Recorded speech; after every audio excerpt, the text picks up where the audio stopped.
Hello survivors, hi family and friends, this is Roy from Bootsie Sweettarts Guide to Life and Other Disappointing Experiences with another fourth Art Saturday video hop, and organized by the Meri Atelier, whose link will be in the description box.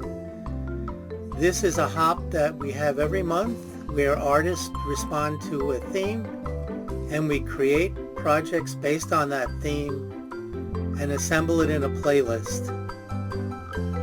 And now, this month's theme is to create an art piece using one dominant color in 3 different shades and or tints. And anyone knowing me knows that I love earth tones, so I could have chosen browns or greens, and I chose greens.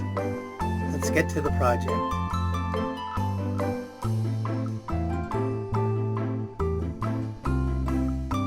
Well, it seems like every month I say how much fun I've had with the hops or the challenges, and I really am. So, go with it. It's been over 2 years now, and I'm still enjoying this whole thing, this YouTube channel thing. So, of course, today we were asked to create an art piece using one color in at least three tints or shades of that color. Well, I picked green, and I went through some of my greens.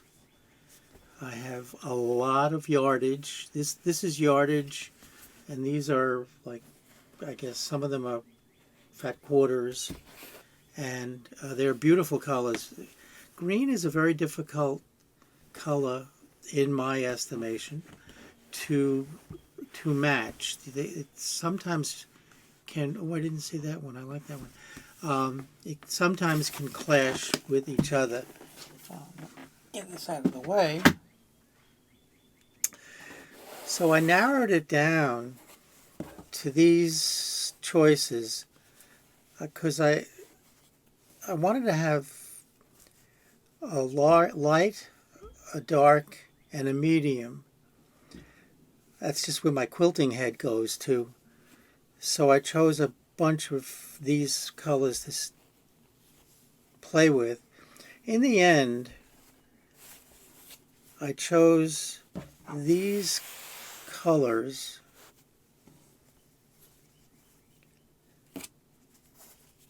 as my dark, my light, and my medium.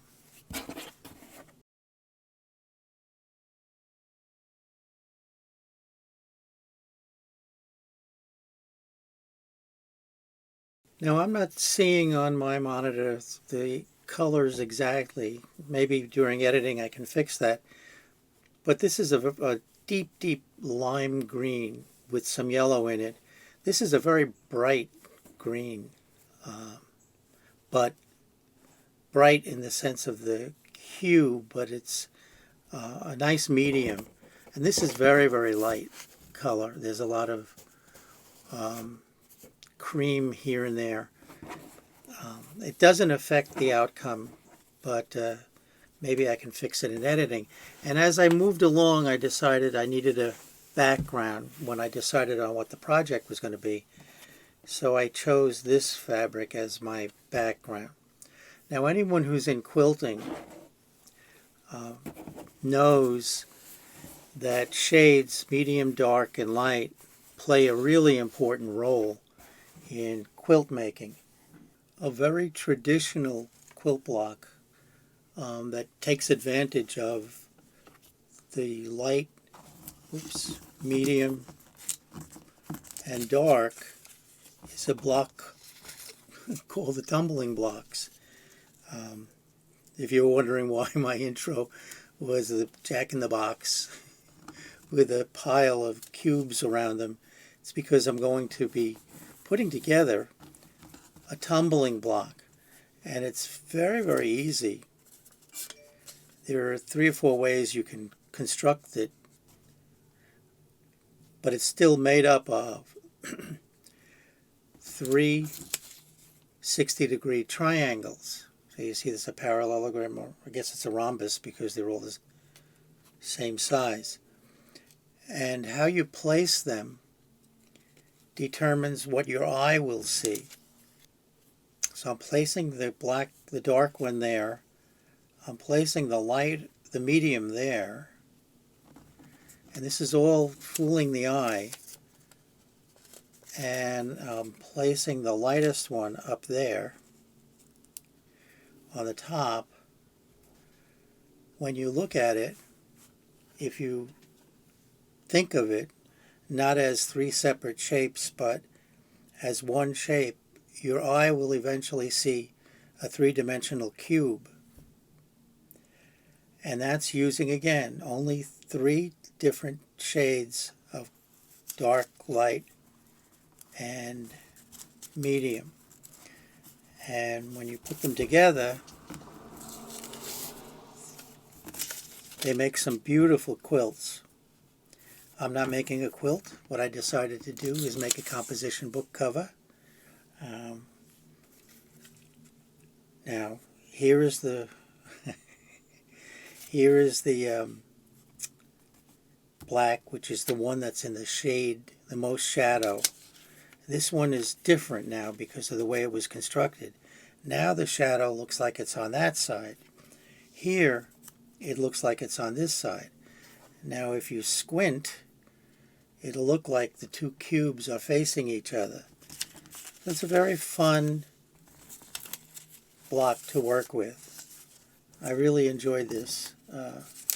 Here's another example of how the tumbling block works. And as you turn it, you can see that you're getting a different perspective for each cube. Very interesting how the eye plays with us. So now to my project. There are a few ways to make this block. I'm going to use the old-fashioned stencil way because I'm not making a big quilt and I don't need a lot of blocks. And I'm going to make blocks of decreasing size for my project. So one way you can do this is with this template, which I'll show you in a minute. And the very, very fast and efficient way is to cut strips. There's plenty of videos showing you how to do this. And, the purpose of the video here is to show you using three different shades of the same color. But you can see if you cut strips like this and you use that 60-degree angle, you can put them together and make a cube out of it. And this is a very efficient way of making a lot of tumbling blocks. Another way is to just cut strips the size you need and lay your 60-degree angle ruler and chop away. But the way I chose was to find a stencil that's the right size. So for one of my blocks, this template I found online, you could make it yourself, and it's like 3 inches by 3 inches rhombus. I put it on cardboard to make it easier to manipulate. And then all you do is take one of the colors that you've chosen, and I always trace, when it's a symmetrical thing like this, I always trace on the back. Another little hint, I have removable tape on the back. And to save fabric, I simply line up one of the edges of the rhombus. I'm drawing with a Frixion pen that disappears, but it really doesn't matter because you won't be seeing this part of the shape. And then you simply cut out the rhombus. So you do this for as many blocks as you need. Here, this is my medium, my light color, although it doesn't show up on the camera that way. And then you continue until you have a bunch of triangles, rhombus. I guess they're diamond shaped, really. This is the way my block is going to look. That's the dark. This is the medium. And this one is the light. And here I get my cube. Squint a little and you can see. And then all we do is sew them together. And it's easy to do this by hand. This is a very, very hand sewing friendly activity, a block to make. You'll notice on the pieces that I have here, I've marked 1/4 inch seam allowances, which is traditional for quilting, as you know, on all of them. And that's going to assist a lot in assembling the blocks, because most folk do not like these Y, let me show you, these Y intersections. They can really cause a problem in some people's mind. Now, this intersection requires a little bit of attention. That's probably the only thing I'm going to spend some time in the construction of this, is to show you how easy this is. So as I said, once you have the diamond shapes cut out, you want to mark where your 1/4 inch seam allowance is going to be. And what I've done here, this is an OmniGrid ruler that's a 1/2 inch. So I took some, what do they call that tape? Basting tape, I guess. Any kind of thin tape that's a 1/4 inch. They're easy to find. And I built up a little tiny ledge so that when I put my ruler right up to the edge of the paper, it's automatically automatically on the 1/4 inch, and it's a perfect 1/4 inch every time. And this is actually going to be the stitching line, so you can use pencil, you can use pen, whatever's not going to make you not going to show through too much.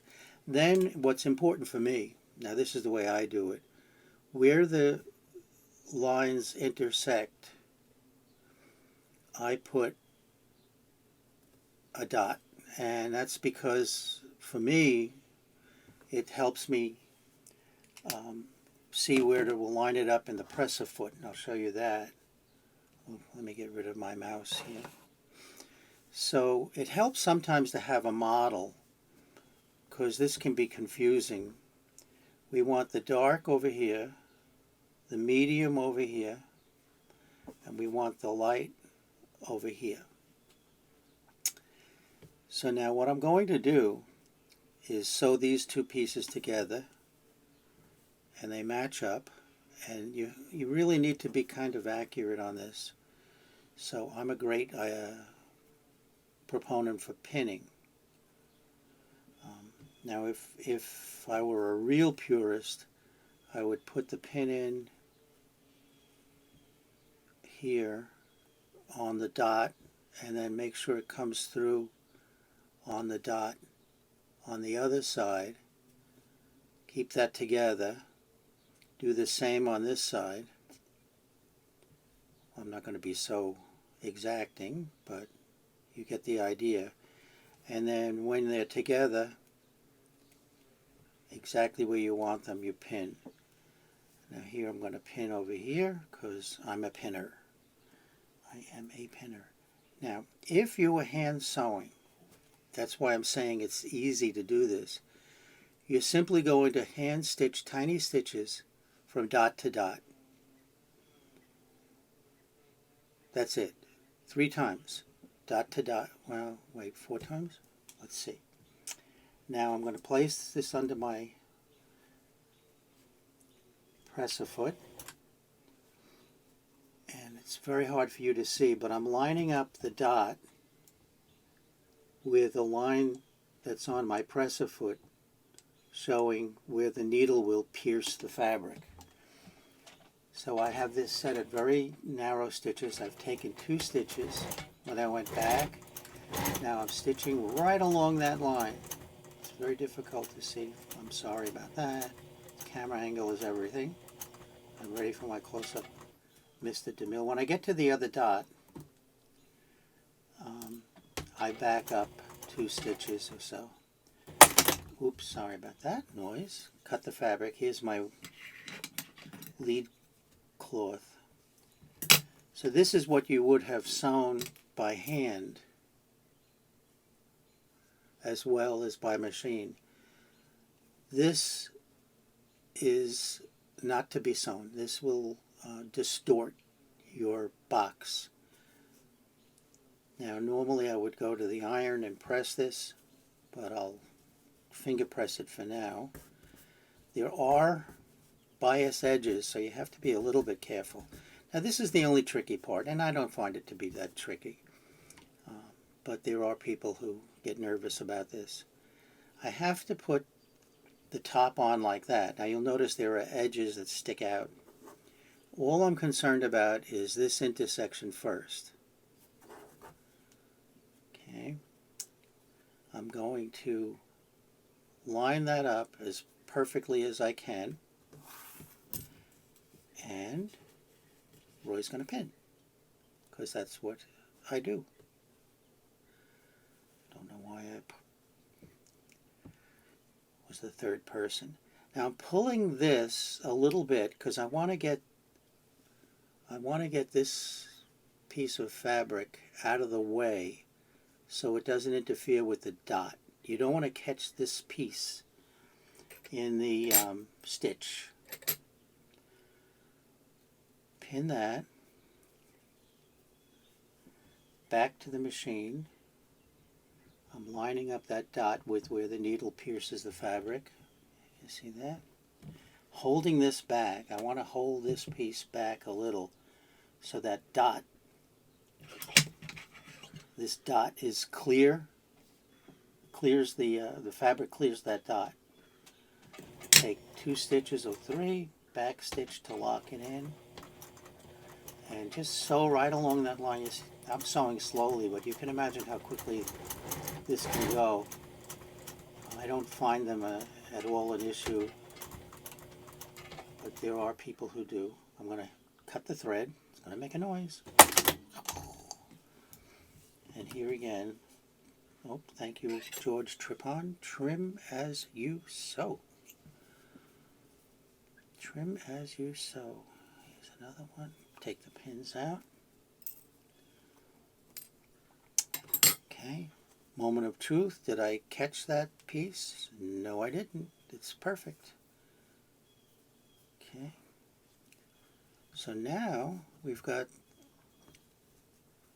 this lining up. Here we are so far. It looks a little wonky. But all I'm concerned about now is this intersection. This one is a little tricky. That's what we just finished. And you'll see here is that seam allowance. Here is that seam allowance. We want the stitching to end here. Oops. Right here we want the stitching to end. If that makes sense, I hope. All right. Now the way to do that is to line up this intersection. Now I have a little orphan thread sticking out here. Cut that piece off here. Little tiny thread. Distracting. Now I'm matching as carefully as I can, and I'm pinning because I'm a pinner. Okay, now here's the intersection again that makes people head to the liquor cabinet. Just these 2 pieces that you're sewing together have to meet at the dot, at that intersection on this side. Very, very easy. So pinning helps a lot. Take 2 stitches or so, back tack. Now I'm coming to that dot. I don't think you can see it, but you see the dot right here? That's where I'm going to stop. I'm going to stop right here. It's hard to see because it's under the presser foot. And I'm finishing up. 1, 2, 3. Now let me pull back any fabric that I'm afraid might get caught. Get to the dot, back up. Lock it. Now if you want to be doubly sure, you can be a little shy and not exactly hit that dot. You just don't want to go over the dot. Okay. And here we go. Oh wow, this is one of my really good ones. Thank you for helping. Okay, now I have some dog ears. Let me get this out of the way for a second. I have some dog ears here which we can cut off. Okay. So this is the concept for my 3 different tints of the same color, 3 different shades of the same color. Let me put this in the garbage. And what I did now was made a bunch of them of different sizes. This is why I said I couldn't do it in the strip quilting way, because I wasn't making that many all the same size. This is a little bit different. So I made a bunch of these. And let me show you what I'm doing with these for the cover of a compo book. So now to finish the project, here's the compo book sitting on the double fabric that's going to be the front and back cover. I'm just going to trace around the book so I can get the approximate field of where I need to place my cubes. So I'm using a chalk for approximation. And here are my cubes. And let's see. Now the important thing with these is that this line here is vertical. If it's not, you're going to get a little bit of a distortion. What I've done is put interfacing on the back of the cubes to give it a little more stability and a little more firmness. I'll just place these around to give the impression of distance. This one's big. Let me put this one here.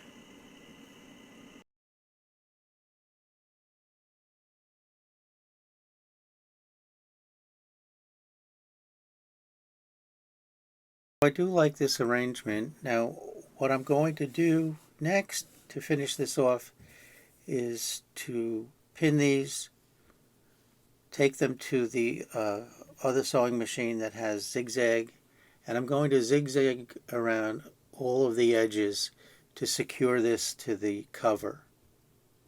So this was my idea from the beginning. Here's a book cover that's coming along, which I'll finish. It'll be a WIP. Let's hope not. But I hope you'll agree that this turned out really nicely done. Now I'll put a sleeve in here with a pocket, and it's a pretty color, although it's not showing up 100% accurate. The June Hop, make art using 1 color and 3, in this case 4 shades or tints. Hope you enjoyed it. Please check out the description box below. Follow along with the artists who contributed to this hop. Very talented people. Honored to be among them. Thank you, Meridel. And as always, stay safe, stay smart, stay well, and bye for now.